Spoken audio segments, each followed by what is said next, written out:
Благодарам, председателе. Најпрви дозволете ми да кажам дека денес некако се коинциденција е да дискутираме за нешто што значи природа, заштитување на природата, а денес сме 22 април,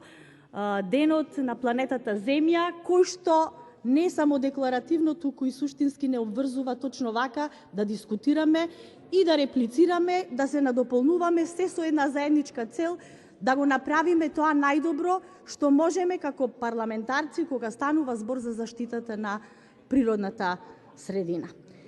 Овој предлог закон за прогласување на делот Шар планина за национален парк е даден во редовна постапка. Колега Трајанов, сега зборуваме за донесување на потребата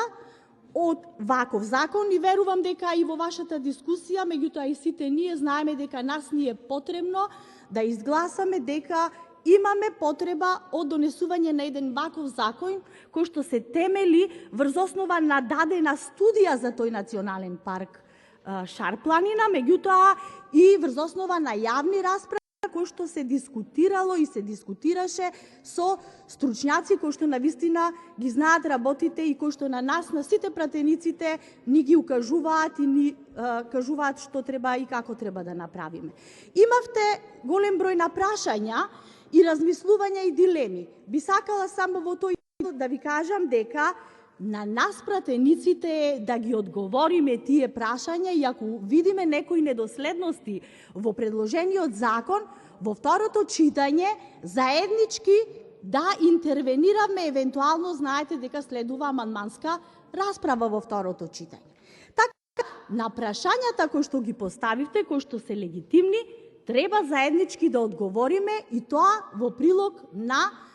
тоа да го подобриме текстот на овој предложен закон.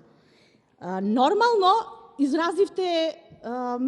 ваша, да речам, дилема или размислување да не испадне дека со прогласување на националниот парк Шар планина дека ние само ќе отвориме работни места за вдомување, како што кажавте, на партиски послушници. Тешки вакви, значи како парламент да донесуваме закони со кои што ќе се отвараат работни места за заштита на природната средина и на националните паркови, односно на нашето природно богатство. И нормално дека нема да одиме по примерот во едно друго време како што се правеше со лотарија да се вработуваат луѓе од секакви профили па да се вработуваат во македонски шуми. И на крај да ви кажам дека исто така одговорницата кажувам дека има и иницијатива која што очекувам дека сите ќе ја поддржите за прогласување на национален парк на планината Јабланица, која што исто така значи многу за оваа наша убава Македонија.